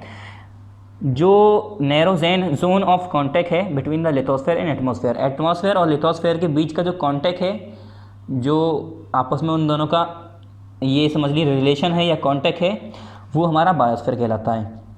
There is the system of interdependence among living being and non living thing in the biosphere, उसे ही हम क्या कहते हैं? Ecosystem. This system is called ecosystem. Ecosystem में क्या होता है? जो लिविंग बीइंग और नॉन लिविंग बीइंग एक दूसरे पर डिपेंड करती हैं। जैसे हम लोग क्या हैं? हम लोग पानी के ऊपर डिपेंड हैं, ठीक है। हम लोग जंगलों के ऊपर डिपेंड हैं, हम लोग एक दूसरे के ऊपर डिपेंड हैं। इस तरह से हम जो नॉन लिविंग है वो हम पर डिपेंड है, जो लिविंग बीइंग है वो हम पर डिपेंड है। कैसे? मतलब जो हम लिविंग बीइंग है नॉन लिविंग थिंग्स पे भी डिपेंड है। There is a system of interdependence among living beings and non living thing. जो हमारी लिविंग थिंग और नॉन लिविंग थिंग एक दूसरे को इस्तेमाल करती हैं, एक दूसरे का यूज़ करते हैं, हम एक दूसरे पर डिपेंड रहते हैं, इसी डिपेंडेंसी को हम कहते हैं इकोसिस्टम, ठीक है। इसी इंटरेक्शन को कहते हैं हम, क्या कहते हैं हम? इसी इंटरेक्शन को इकोसिस्टम, ठीक है। अगर हमारे जंगल नहीं होते तो हम लोग रहते, हमें खाना कैसे मिलता, फ्रूट कैसे मिलता, या अलग अलग जानवर कैसे रहते? जानवर भी तो लिविंग थिंग हैं। तो अगर जानवर हम जो है अगर पेड़ काट देंगे, जंगल काट देंगे तो जानवर कहाँ रहेंगे? जानवर मर जाएंगे तो उधर भागेंगे, ठीक है। तो इससे क्या हुआ? अब लिविंग थिंग है हमारे जानवर, तो ये पेड़, हमारे जो जंगल है नॉन लिविंग थिंग है, इस पर डिपेंड कर रहा है। और ये हम लोगों के ऊपर है, हम कितने पेड़ उगा रहे हैं। अगर हम पेड़ उगाएंगे तो हमारे, जैसे कि अब हमने जैसे कि कहीं बिल्डिंग बनाई, तो बिल्डिंग हमारी नॉन लिविंग थिंग है, तो बनाया तो हमने, अब वो हम पर डिपेंड कर रही है। और बिल्डिंग्स पर हम डिपेंड हैं कि मतलब हम बिल्डिंग्स पर डिपेंड हैं क्यों अगर बिल्डिंग नहीं रहेगी तो हम कहाँ रहेंगे, तो हम नॉन लिविंग पे हम यहाँ पर डिपेंड हो गए। तो एक दूसरे पर जो इंटरडिपेंडेंट्स होते हैं, जो इंटरलिंक होते हैं नॉन लिविंग थिंग और लिविंग थिंग, इसे हम कहते हैं इकोसिस्टम। ठीक है, एक दूसरे पर डिपेंड होना। ग्रासलैंड किसे कहते हैं? Grassland are mainly landscape with grass everywhere. Grassland एक ऐसी जगह है, एक ऐसा ज़मीन का हिस्सा होता है जहाँ हर जगह ज़मीन ही ज़मीन, मतलब घास ही घास दिखेगी आपको। दीज कंटेन स्कैटर ट्रीज, यहाँ पर कुछ बिखरे हुए इधर उधर दूरी पर, थोड़ी थोड़ी दूरी पर पेड़ दिख जाएंगे आपको, श्रब्स मिल जाएंगे। इन बिटवीन द ग्रासेज, मतलब घासों के बीच में इधर उधर इक्का दुक्का आपको बेलें या पेड़ पौधे छोटे छोटे दिख जाएंगे।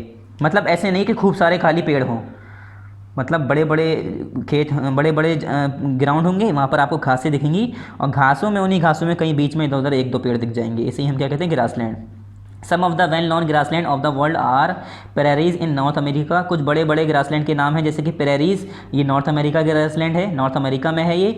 Pampas in South America, velds in South Africa, downs in Australia and steppes in Eurasia. ये कुछ जगहों के नाम हैं जहाँ पर ये सारे जो ये हमारे कलर वाले जो हैं ये ग्रासलैंड के नाम हैं, और उनके आगे उन जगहों के नाम हैं जहाँ पर ये ग्रासलैंड मिलते हैं।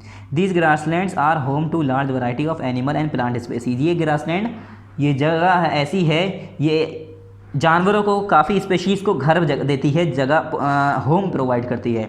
These grasslands are found in both the tropical and temperate region. ये ग्रासलैंड ट्रॉपिकल और टेम्परेट दोनों रीजन में देखने को मिल जाएंगे आपको, दोनों रीजन में मौजूद हैं।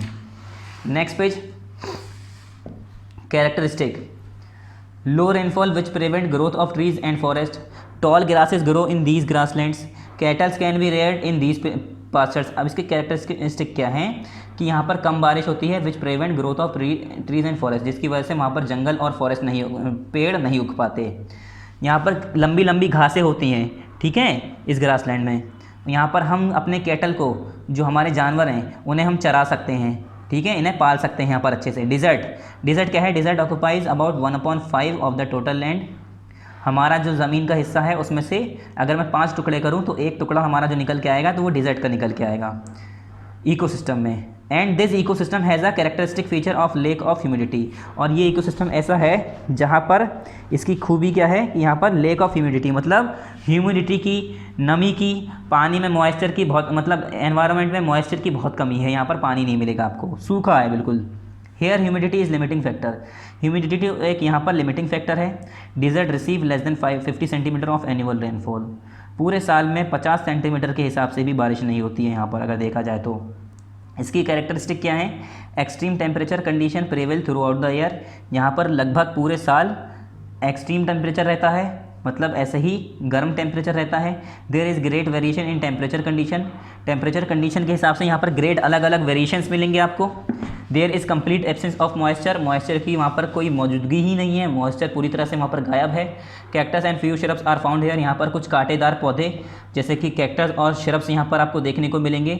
Advantages of natural vegetation. अब नेचुरल वेजिटेशन हमने पढ़ तो ली, जो हमारी नेचुरली कुदरती खुद वेजिटेशन हो जाती है, उसे हम कहते हैं नेचुरल वेजिटेशन। इसके एडवांटेजेस क्या हैं, इसके फ़ायदे क्या हैं? There are several advantages of natural vegetation. Natural vegetation hold the soil and replenishes groundwater. Natural vegetation के बहुत सारे फ़ायदे हैं। वो हमारी ज़मीन को पकड़ के रखता है, मिट्टी को उड़ने नहीं देता है, और हमारे ग्राउंड वाटर को बार बार रिप्लेनिश करता रहता है, भरता रहता है। Plant and trees also use carbon dioxide to prepare food and in the process release oxygen which purify the air. Plant और ट्रीज जो हैं वो क्या करते हैं, उन्हें कार्बन डाइऑक्साइड चाहिए होती है, जो कि हम जो सांस बाहर छोड़ते हैं तो वो कार्बन डाइऑक्साइड निकालते हैं हम लोग, तो वो लोग कार्बन डाइऑक्साइड ले लेते हैं। फिर वो लोग जब खाना बनाते हैं, अपना फूड प्रिपेयर करते हैं, फल जो बनाते हैं, जो भी कुछ बना रहे हों, वो अपना क्या निकालते हैं, ऑक्सीजन निकालते हैं, जो कि हमारी एयर को प्योरीफाई करती है। जो ऑक्सीजन हम सांस लेते हैं तो उसमें यूज़ करते हैं। Plant and trees are home to wild birds and animal. और प्लांट और ट्रीज जो है घर होते हैं वाइल्ड जंगली जानवरों के और पक्षियों के। Many commercial product such as medicinal herb, fruit, lac, timber, wood, gum etcetera are obtain from natural vegetation. और ये सारे जो मैंने चीज़ें दी हैं, कमर्शियल यूजेज जो है हमारे, जो हम घर पे ये सारी चीज़ें अपनी ज़िंदगी में ये सारी चीज़ें यूज़ करते हैं, ये सारी चीज़ें हमें यहाँ पर मिलती हैं। जैसे हमें दवाइयों के लिए काफ़ी जड़ी बूटियाँ मिल जाएंगी, फल मिल जाएंगे, टिम्बर, लकड़ियाँ, वुड, गम, फ्रूट्स, लेस, ये सारी चीज़ें हमें जंगलों से मिलती है। Conservation of natural vegetation. Natural vegetation का कंजर्वेशन कैसे करें, हम उसे कैसे बचा कर रखें? with the scientific progress and technological development, human being starting utilizing these natural resources at a much larger scale. अब जैसे जैसे टेक्नोलॉजी बढ़ती जा रही है, लोग बाग आसानी से क्या कर रहे हैं, नेचुरल वेजिटेशन को यूज़ कर पा रहे हैं, तो इसकी आसानी से कर पा रहे हैं, इस वजह से लोग बाग ज़्यादा से ज़्यादा इसे यूज़ करना शुरू कर दिया है. The main reason for the degradation of natural vegetation, especially forest and rapidly growing population, disease of trees and forest fire. अब ये कह रहे हैं इसी वजह से लोग बागों की यही गलती वजह से क्या होता है, फॉरेस्ट जंगल ख़त्म होते जा रहे हैं, पॉपुलेशन बढ़ती चली आ रही है, पेड़ पौधों में बीमारियां हो रही हैं, जंगलों में आग लग रही हैं. Many human activities also are causing changes in climatic condition. और इनकी ही वजह से क्या होता है, हमारे मौसम में तापमान में बदलाव आता है, क्लाइमेटिक कंडीशन में भी बदलाव आता है. दस the human activities and climate changes, जैसे कि हमारी ह्यूमन की एक्टिविटीज़ बदलती जा रही हैं, हमारा क्लाइमेट भी बदलता जा रहा है, are causing the loss of natural habitat for plant and animal. इसकी वजह से क्या होता है, अब जैसे कुछ इलाके ऐसे हैं जहाँ पर बहुत ज़्यादा मतलब जो पेड़ हैं कुछ ऐसे जो ठंडे इलाके में रहते हैं, अगर वहाँ पर गर्मी होने लगी तो वो जानवर मर जाएंगे, तो ऐसी स्पेशीज़ ख़त्म होती जा रही है. ठीक है. मैनी स्पेशीज़ ऑफ ट्रांस और द वर्ज ऑफ एक्सटिंक्शन. कुछ ट्रीज़ के, कुछ प्लांट के, पेड़ पौधों के ऐसी कुछ स्पेशीज़ हैं जो कि बिल्कुल ही, अब ये समझ लिए, उनके खात्मे पे हैं, अपने बिल्कुल आखिरी हैं, लास्ट बचे हैं.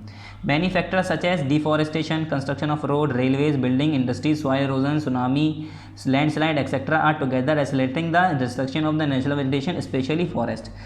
नेचुरल वेजिटेशन की जो तबाही जो आ रही है, तो ये जो तबाही आ रही है, जैसे कि नेचुरल वेजिटेशन में अगर देखा जाए, स्पेशली फॉरेस्ट यानी जंगल, तो ये जो ख़त्म हो रहे हैं, इसका रीज़न क्या है, किस वजह से. आपने देखा होगा, हम रोड बना रहे हैं, रेलवेज़ बना रहे हैं, घर बना रहे हैं, इंडस्ट्रीज़ बना रहे हैं, सॉइल इरोजन हो रहा है, सुनामी आ रही है, बाढ़ आ रही है, ज़मीन लैंडस्लाइड हो गई, ज़मीन खिसक गई कहीं से, या कोई ऐसा, जैसे कि हमारी इंडस्ट्रीज़ है, इंडस्ट्रीज़ में बहुत सारी गंदगी निकलती है, इंडस्ट्रीज़ बनाने के लिए हमने बड़े बड़े जंगल काट दिए, तो उससे क्या हो रहा है, हमारी नेचुरल वेजिटेशन ख़त्म होता जा रहा है. One of the most important method for conserving the forest is a plant more trees. सबसे अच्छा तरीका अगर हम जंगल को बचाना चाहते हैं तो प्लांट मोर ट्रीज़, अपने पेड़ों को ज़्यादा से ज़्यादा उगाएं. Afforestation prevailing the feeling of young and immature trees and creating awareness among the people about the importance of forest में help in conserving the forest. Afforestation के अंदर क्या होता है, दूसरों को बताना कि फॉरेस्ट, जंगलों के, प्लांट के, ट्रीज़ के क्या अहमियत है, और ज़्यादा से ज़्यादा पेड़ उगाना, तो इसे हम कहते हैं एफॉरेस्टेशन. तो लोगों को हमें बताना चाहिए, उन्हें पढ़ाना चाहिए, इस बारे में सिखाना चाहिए कि हमें पेड़ उगाने चाहिए, कि वो हमारे बाद में क्या हो, हमारे लिए नुकसानदेह ना हो. Conservation does not mean that we should stop using the natural resources. अब कंजर्वेशन का मतलब ये नहीं है कि हम उसका इस्तेमाल करना ही ख़त्म कर दें, इसका मतलब ये है, but it means that we should use the resources wisely. हमें चालाकी से, अक्लमंदी से उन सब चीज़ों का इस्तेमाल करना चाहिए. ठीक है. अगर हमारे पास 100 रुपये हैं, हमसे कह दिया जाए आपको 10 दिन तक 100 रुपये इस्तेमाल करने हैं, तो आप क्या करेंगे, 10-10 रुपये यूज़ करेंगे एक दिन, कि हम 100 रुपये को 10 दिन तक यूज़ कर लें, अक्लमंदी से यूज़ करेंगे. और जो बेवकूफ़ होगा वो क्या करेगा, पहले दिन ही 100 के 100 खा के बैठ जाएगा, तो उससे क्या होगा, वो 9 दिन जो बाकी बचे होंगे, 9 दिन तक कुछ नहीं यूज़ कर पाएगा. तो इसीलिए कहते हैं अपने रिसोर्सेज को अक्लमंदी से इस्तेमाल करो. इसका मतलब ये नहीं है कि उसे यूज़ करना ख़त्म कर दो. ठीक है. द अवेयरनेस प्रोग्राम, कुछ अवेयरनेस प्रोग्राम बनाए गए, जैसे कि मतलब जिससे लोग बाग को सावधान किया जा सके, उसके बारे में बताया जा सके, जैसे वन महोत्सव, सोशल फॉरेस्ट्री, चिपकू मूवमेंट, ये सारे हमारे क्या हैं, अवेयरनेस प्रोग्राम थे. Should be encourage at local as well as regional level. इन्हें हमें जो है लोकल और रीजनल लेवल पे हमें बताना चाहिए, लोगों को समझाना चाहिए, पढ़ाना चाहिए. Insecticide can be use to save trees from disease. जो हमारे ट्रीज़, हमारे पेड़ पौधे हमारी गलतियों की वजह से या कुछ नेचुरल कंडीशन की वजह से जिसमें बीमारियां लग गई, जो ख़राब हो रहे हैं, उसमें हम इंसेक्टिसाइड यूज़ करके उन्हें बचा सकते हैं. Sometime the forest fire are due to the natural causes.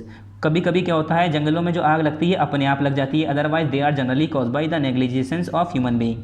वरना कभी कभी इंसानों की गलती की वजह से, नेग्लिजेंस की मतलब होता है गलती, लापरवाही, इंसानों की लापरवाही, इसका मतलब होता है लापरवाही की वजह से ये सारी आग लगती है जंगलों में. Step should be taken against such avoidable negligence. और ये जो इंसान की लापरवाही है, इसके खिलाफ हमें अपने कदम बढ़ाने चाहिए, इस लापरवाही को ख़त्म करना चाहिए. Wild life. The term wild life normally include the member of plant and animal kingdom which live in a natural habitat. Wild life, हम टर्म जो है, हमारा जो वर्ड है वाइल्ड लाइफ, हम किसे कहते हैं, जिसमें हमारे प्लांट और एनिमल किंगडम के कुछ मेंबर आते हैं जो कि एक नेचुरल हैबिटेट में रहते हैं, उन्हें हम कहते हैं वाइल्ड लाइफ। ठीक है, in a biosphere all organism are interdependent. जो एक बायोस्फीयर है उसके अंदर सारे ऑर्गेनिज्म एक दूसरे पर डिपेंड करते हैं। They are an important part of the ecosystem. ये इकोसिस्टम का एक इम्पॉर्टेंट हिस्सा है, इम्पॉर्टेंट पार्ट है। We do not have the exact idea, हमें एग्जैक्ट आइडिया नहीं है as to how many types of animal, birds, insect, reptile and fishes are on earth, कि कितने तरह के जानवर, कितनी तरह की चिड़ियाँ, कितनी तरह के कीड़े मकोड़े, कितने तरह के रेंगने वाले कीड़े मकोड़े हमारी धरती पर हैं। हमें इसके बारे में कुछ नहीं पता है। About a million species have been listed and many new ones are being discovered every year. और जो मिलियंस ऑफ स्पीशीज़ अभी भी लिस्ट बना ली गई है कि इतने मिलियंस ऑफ जानवरों की, मिलियंस ऑफ एनिमल्स की, मिलियंस ऑफ बर्ड्स की, मिलियंस ऑफ इंसेक्ट्स की, मिलियंस ऑफ रेप्टाइल्स या मिलियंस ऑफ फिशेस की लिस्ट बना चुके हैं। और अब भी सालों साल में अलग अलग तरह की स्पीशीज़, अलग अलग तरह के जानवर, अलग अलग तरह की चिड़ियाँ, इन सब की खोज होती रहती है। मतलब हम बता नहीं सकते कितने तरह की स्पीशीज़ हैं। Each part of the earth has its own group of animal. और अर्थ का हर हिस्सा जो है अलग अलग ग्रुप, वहाँ पर अलग अलग जानवरों का ग्रुप रहता है। Some of them are found in other parts also. और कुछ ऐसे होते हैं जो जैसे कि हमारा टाइगर है, हो सकता है साउथ अफ्रीका में हो, अमेरिका में भी हो। और कुछ ऐसे हैं जैसे कि पांडा है, हमारे पोलर रीजन में है, कुछ रीजन में नहीं है। ठीक है, अलग अलग ऐसे रीजन होते हैं जहाँ पर कुछ जानवर ऐसे हैं हर जगह मिल जाते हैं, कुछ जानवर ऐसे हैं कुछ जगह मिलते हैं। Such as kangaroos in Australia, जैसे कि कंगारू ऑस्ट्रेलिया में मिलते हैं। या लामाज इन एंडीज, एंडीज जगह है वहाँ पर एक लामाज जानवर है, एंडीज में मिलता है। दूसरा क्या है, penguins in polar region, penguins जो हमारी सिर्फ और सिर्फ पोलर रीजन में मिलती हैं। The natural habitat provide facilities for growth, development, reproduction, shelter, food etcetera. जो नेचुरल हैबिटेट है हमारा, जो कुदरत इन लोगों को जगह देता है रहने के लिए, वो सारी चीज़ें क्या प्रोवाइड करता है, ग्रोथ, मतलब इनके ये बढ़ते भी वहीं हैं, वहीं पर खाते हैं, वहीं पर पीते हैं, वहीं पर रिप्रोडक्शन होता है, वहीं पर शेल्टर उनका घर है, वहीं पर खाना पीना है। ठीक है, the varied wild life in different continent is briefly given as under. अब यहाँ पर अलग अलग वाइल्ड लाइफ के बारे में बताया है, जैसे कि wild life in Africa. Africa में वाइल्ड लाइफ क्या है, Africa is gifted by nature with a large variety wild life.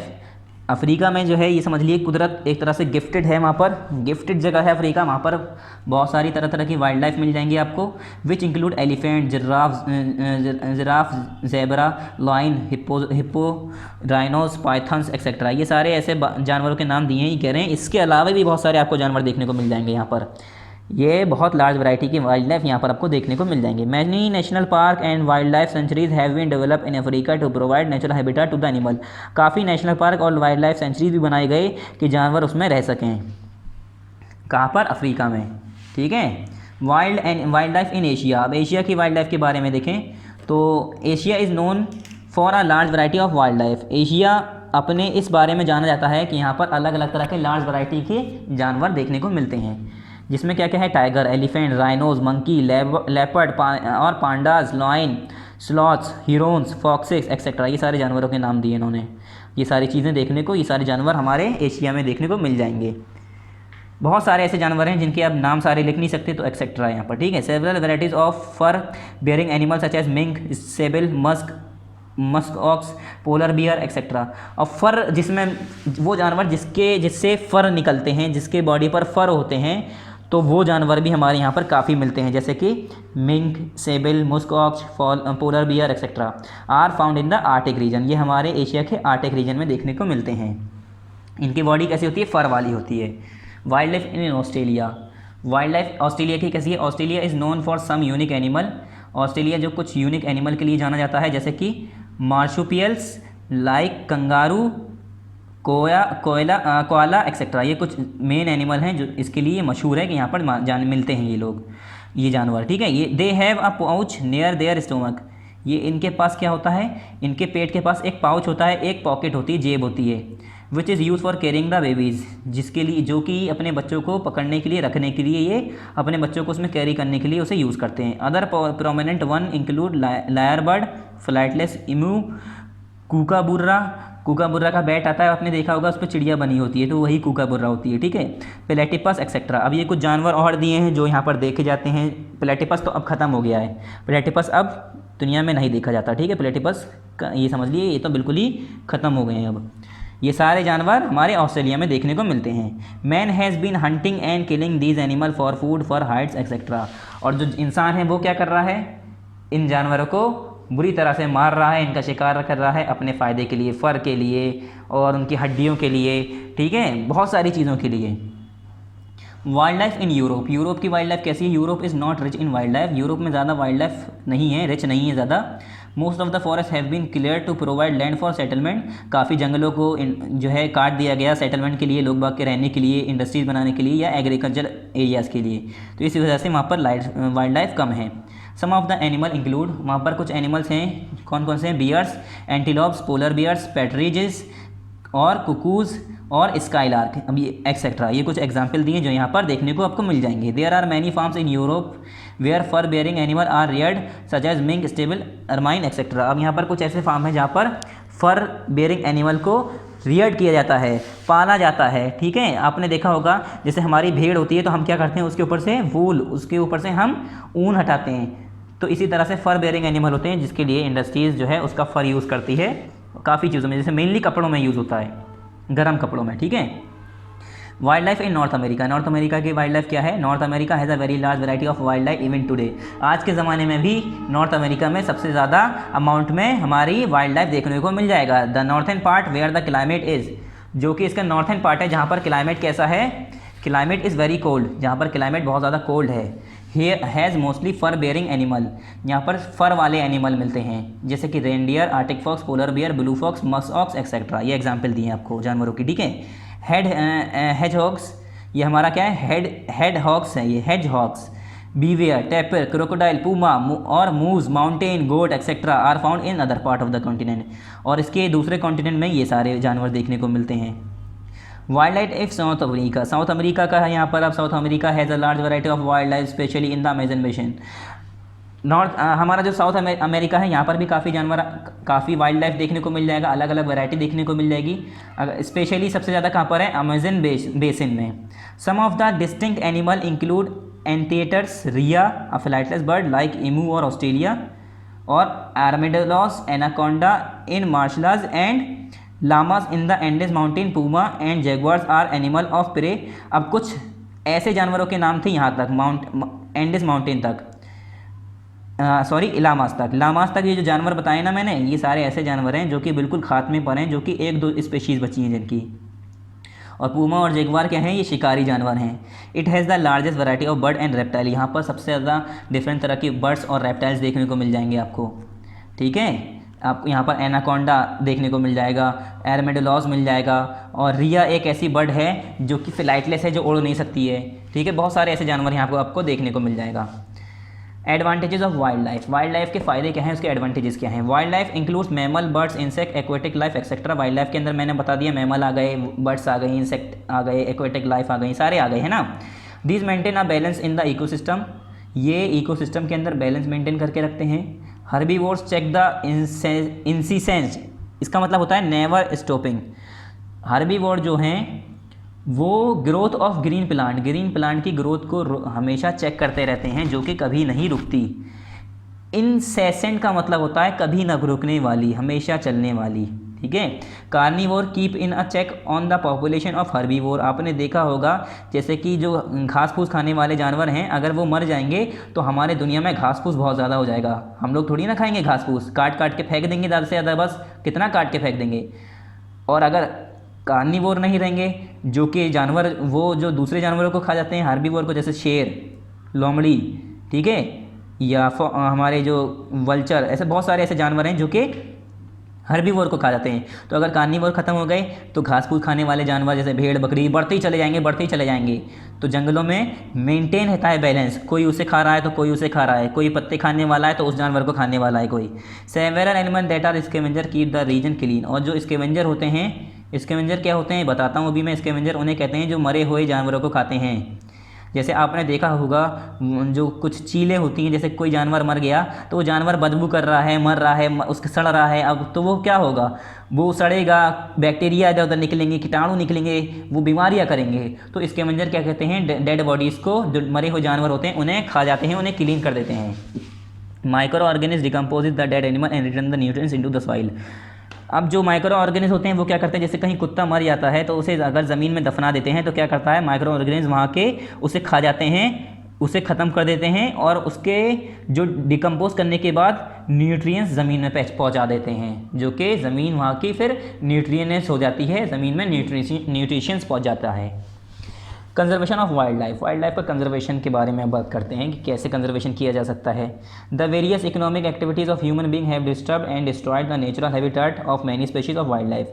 काफ़ी इंसानों की इकोनॉमिक एक्टिविटीज़ को लेकर, पैसा कमाने की वजह से या अपने रहने सहने की वजह से या इंडस्ट्रीज़ या जैसे भी एक्टिविटीज़ इंसान की एक्टिविटीज़ की वजह से ही क्या हुआ है, हमारी वाइल्ड लाइफ हमारी पूरी तरह से डिस्ट्रॉयड हो रही है, बर्बाद हो रही है, तबाह हो रही है। Indiscriminate hunting of animal, birds and reptiles for food, furs, feather or skin has led to the extinction of several species. बिना रहम किसी भी डिस्क्रिमिनेशन के मतलब बिना भेदभाव, मतलब इतना ये समझ ली कि बस बिना सोचे समझे लगातार जानवरों को, चिड़ियों को, रेप्टाइल्स को मारा जा रहा है अपने फ़ायदे के लिए, उनकी खालों के लिए, उनकी स्किन के लिए, उनकी हड्डियों के लिए और अब तो ये हालत आ गई है कि जानवरों के इतने उनकी शिकार करने की वजह से वो बिल्कुल एक्सटेंट होने वाले हैं, मतलब ख़त्म होने वाले हैं, एक्सटेंशन हो गई है बिल्कुल उनकी, ठीक है, बिल्कुल एंड का टाइम चल रहा है, मतलब 1-2 स्पीशीज़ बची हैं। This has great upset the ecological balance in the nature, और इससे हमारा नेचर के अंदर इकोलॉजिकल बैलेंस बिगड़ जाएगा। In many parts of the world poaching of animal such as tiger, elephant, foxes, deer, black duck, rhinoceros, crocodile, lion etcetera has led to sharp decline in the total number of such animal. कुछ areas में, world के कुछ, दुनिया के कुछ areas में ये इन सारे जानवरों को मरने की इजाज़त बंद कर दी गई है। We must make people realise that and create awareness that conservation of wild life is important for the future of any country in the world. हमें लोगों को इस बारे में बताना चाहिए, उन्हें इन चीज़ों से अवेयर करना चाहिए, सावधान करना चाहिए कि आप इस तरह से अगर शिकार करेंगे या उन लोगों की देखभाल नहीं करेंगे वाइल्ड लाइफ की, तो आगे जाके हमें ही परेशानी होने वाली है। Many countries in the world have made plans and establish biosphere reserve, national park and wild life centuries. काफ़ी कंट्री ने प्लान भी बनाए हैं, बायोस्फीयर रिजर्व बनाए, उसमें नेशनल पार्क बनाए, वाइल्ड लाइफ सेंचुरीज़ बनाई। किस लिए? For not only protecting the wild life but also maintain the entire ecosystem. खाली जानवरों को बचाए रखने के लिए नहीं, अपने इकोसिस्टम को मेंटेन करने के लिए भी। Many countries have also pass laws in favour of protecting the wild life and natural vegetation, hunting for pleasure is also banned. काफ़ी कंट्रीज़ ने ऐसे लॉज बनाए, ऐसे कानून बनाए जिससे वाइल्ड लाइफ को हम बचा सकें, और अपने मज़े के लिए कोई शिकार करता है तो उसे बैन कर दिया गया है। साइट्स क्या है? साइट्स क्या है? Convention of international trade in England species of world flora and fauna, ये इसकी फुल फॉर्म है। फ्लोरा कहते हैं प्लांट और फौना कहते हैं animal. Is also helping in this work. ये एक ऐसी, ये समझ लिए एक जो गवर्नमेंट के ज़रिए निकाला गया है। इसमें क्या होता है? Work through international agreement between the countries. इसमें कुछ स्पेशीज़, कुछ एक मतलब एक पॉलिसी है जिसमें स्पेशीज़ को बचा के रखने के लिए ये एक पॉलिसी बनाई गई है इंटरनेशनल एग्रीमेंट के बाद। इसमें क्या है? Several species such as dolphin, cacti, coral, orchids and laws have been save from extinction due to the effort of sites. अब कुछ ऐसे स्पेशीज़ थे बिल्कुल ही जो लास्ट बचे थे, अगर 1-2 स्पेशीज़ जो बचे थे अगर उन्हें मार दिया जाता तो उनका नामो निशान ख़त्म हो जाता। तो इस पॉलिसी की वजह से हम जो है इन जो आखिरी एक्सटेंशन जो होने वाला था, बिल्कुल एक्सटेंशन स्पेशीज़ थी, एक्सटेंट स्पेशीज़ थी, उन्हें बचा लिया गया। अब इसकी एक्सरसाइज देखते हैं जल्दी से। एक्सरसाइज क्या है? Choose the correct option. लगातार करते जाते हैं, ठीक है। पहला क्या है? Growing different crops in the same area in sequential season is called intercropping. कुछ समझाने का नहीं है, सारी चीज़ें बता चुका हूँ पीछे कि इंटरक्रॉपिंग क्या होता है। सीक्वेंस के हिसाब से अलग अलग क्रॉप को उगाना। Which one of these is not a factor that affect soil formation. Soil formation को कौन सा फैक्टर इफेक्ट नहीं करता? तो हमारा कौन सा है? Soil texture. इसका क्या है? बी। पहले वाले का भी हमारा बी, दूसरे का B. Which of the following is not in favour of natural conservation. Natural conservation के फेवर में कौन सी चीज़ नहीं है? डिफॉरेस्टेशन। डिफॉरेस्टेशन का मतलब पेड़ों को काटना, तो काटने से हमारा नेचुरल कंजर्वेशन नहीं होगा, हमारा नेचर हमारा नहीं बचेगा। तो आप डी पर टिक कर लिए। फोर्थ क्या है? विच one of these product is made from raw material from forest. कौन सा प्रोडक्ट इसमें जो कि फॉरेस्ट के रॉ मटेरियल से बनता है? पेपर। पेपर हम फॉरेस्ट से, पेड़ों से हमारे एक रॉ मटेरियल होता है, उससे निकलता है जिससे हम पेपर बनाते हैं। फिफ्थ क्या है? What portion of earth is covered with water. पानी का कितना पोर्शन अर्थ का पानी से ढका हुआ है? 70%। The area with very high density of plant is forest. हमें पता है जहाँ पर पेड़ घने होते हैं, आसपास होते हैं, उस जगह को हम क्या कहते हैं? Forest. The temperate grassland in South Africa are called. जो साउथ अफ्रीका के टेम्परेट ग्रासलैंड हैं उसे हम क्या कहते हैं? वेल्डास। ठीक है, वेल्डास कहते हैं उन्हें। अब मैच द कॉलम है, ये आपको बुक में ही रहने देना है, tick the correct. Match the column भी बुक में रहने देना है, ट्रू फॉल्स भी बुक में रहने देना है। मैच द कॉलम का पहला क्या है? Land use. लैंड किस में हम यूज़ करते हैं? Land use, productive use of land. Land होगा यहाँ पर, यूज़ होना नहीं चाहिए था। वैसे लैंड किस लिए हम यूज़ करते हैं? Productive use. इससे ही मिला दिए क्योंकि हम जो ज़मीन को इस्तेमाल करते हैं अपने प्रोडक्टिविटी के लिए, जो हम कोई चीज़ प्रोड्यूस करना चाहते हैं तो ज़मीन को यूज़ करते हैं। दूसरा है ह्यूमस। ह्यूमस क्या है? Organic matter deposited in soil. ये ऑर्गेनिक मैटर होता है जो सॉइल के अंदर डिपॉजिट होता है। तो दूसरे का क्या हो गया? डी। पहले का क्या है? सी। तीसरे का क्या है हमारा? तीसरा हमारा है ए। रॉक डैम क्या होते हैं? Prevent soil erosion. Rock dam हम पत्थरों के डैम बनाते हैं जिससे सॉइल इरोजन नहीं होता है। पानी अगर हम रॉक डैम बना देते हैं तो पानी हल्के हल्के बहता है और हमारा वहाँ का रेत बह के नहीं जाती है। Arable land. एरेबल लैंड क्या है? Land suitable for agriculture. जो कि एग्रीकल्चर के लिए लैंड सुटेबल हो, इस लायक हो कि हम वहाँ पर खेती कर पाएँ, उसे हम कहते हैं एरेबल लैंड। तो इससे मिला लिया आप। True false. पहला क्या है? Water scarcity in India is increasing. पानी की कमी इंडिया के अंदर बढ़ती जा रही है। ट्रू, ये ट्रू है। Rows of different crops planted in a farm is called shelter belt. Shelter belt इसे नहीं कहते, ये कह रहे हैं जो हमारे डिफरेंट क्रॉप्स के जो रोज़ बनाई जाती हैं, उगाई जाती हैं, अलग अलग प्लांट की जो हम रोज़ उगाते हैं उन्हें हम क्या कहते हैं? शेल्टर बेल्ट कहते हैं। नहीं, ये फॉल्स है। पहला ट्रू, दूसरा फॉल्स। नेक्स्ट देखिए, थर्ड क्या है? Human interference and changes of climate can maintain the ecosystem. Human के इंटरफेयर करने की वजह से और क्लाइमेट के चेंज होने की वजह से इकोसिस्टम में मेंटेन होता है? नहीं, फॉल्स। तीसरा हमारा फॉल्स है। ठीक है, चौथा क्या है? Terrace farming is practice in hilly areas. Terrace farming hilly areas में होती है। यस, ये ट्रू है हमारा फोर्थ। फिफ्थ क्या है? Saline water is fit for human consumption. Saline water जो है ह्यूमन कंजप्शन के लिए, इंसान के यूज़ के लिए सही है। फॉल्स, सैलाइन वाटर इंसान नहीं यूज़ कर सकता, तो ये हमारा फॉल्स हो गया। फिर फिल इन द ब्लैंक्स देखिए। फिल इन द ब्लैंक्स क्या है? अब यहाँ पर ये आपको हिंट दिए हैं, हिंट काफ़ी हैं, 1 2 3 4 और ये 5 6।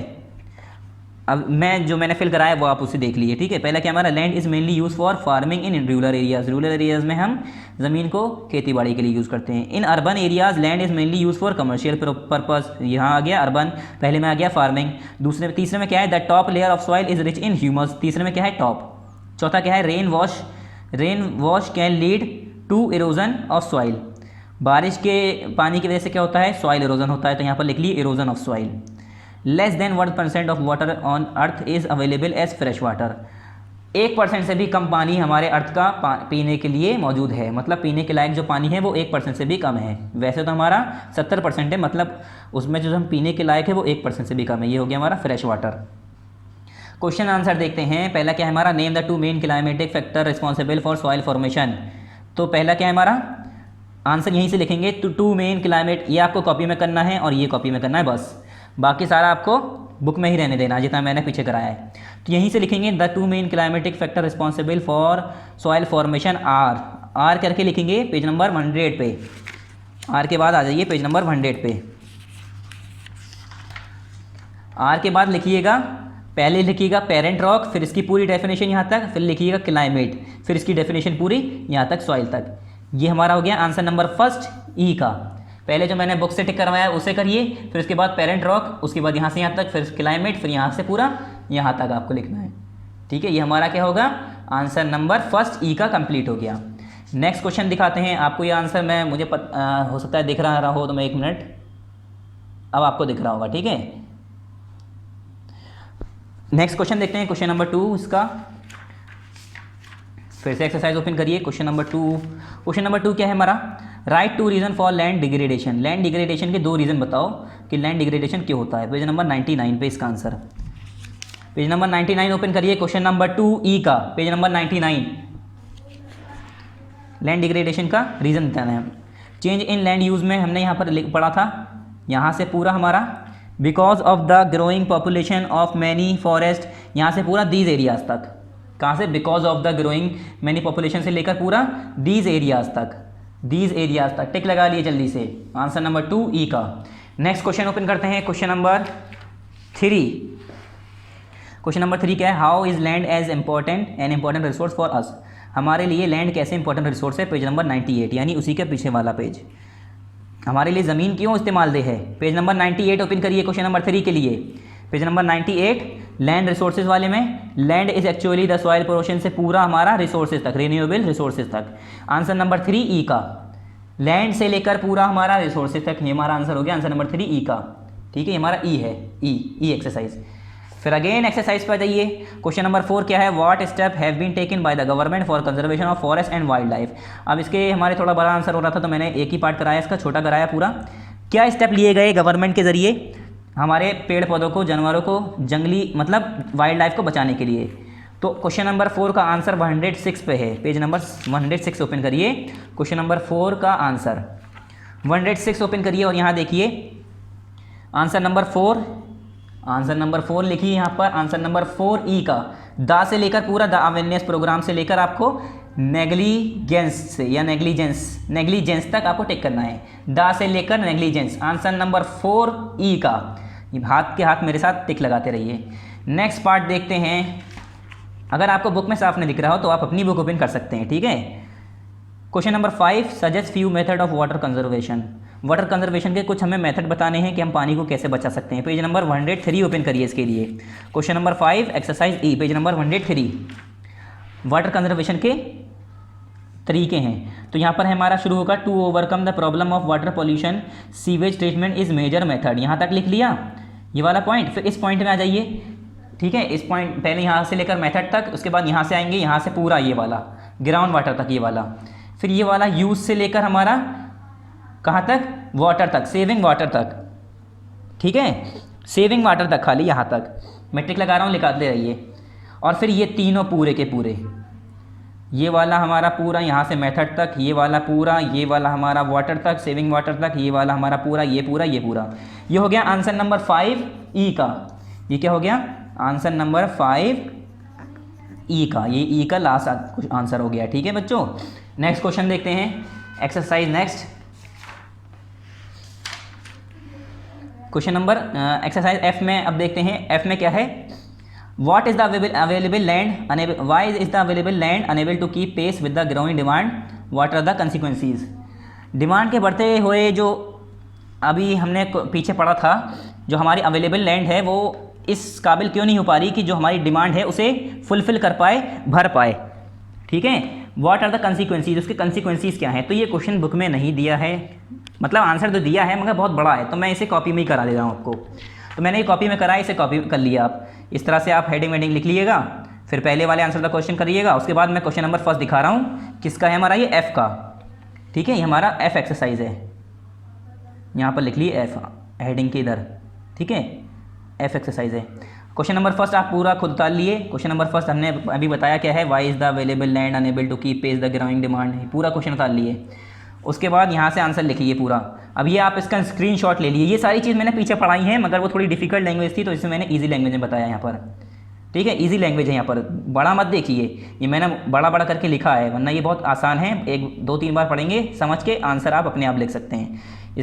अब मैं ये क्वेश्चन हटा रहा हूँ, आप देख लीजिए सही। ठीक है, मैं ये आंसर हटा रहा हूँ। अब नेक्स्ट क्वेश्चन क्या है हमारा, नेक्स्ट क्वेश्चन है explain the significance of soil conservation.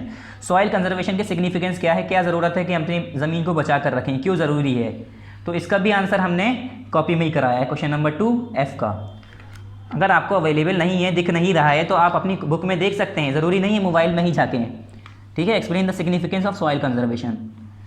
तो नेक्स्ट क्वेश्चन मैंने कॉपी में करा है, आप कॉपी में क्वेश्चन लिख लीजिएगा, explain the conservation of significance of conservation of soil conservation. ठीक है, जो भी क्वेश्चन नंबर 2 उतार के फिर यहाँ से आंसर लिखिए। Soil conservation is an important part of the sustainable agriculture and food production.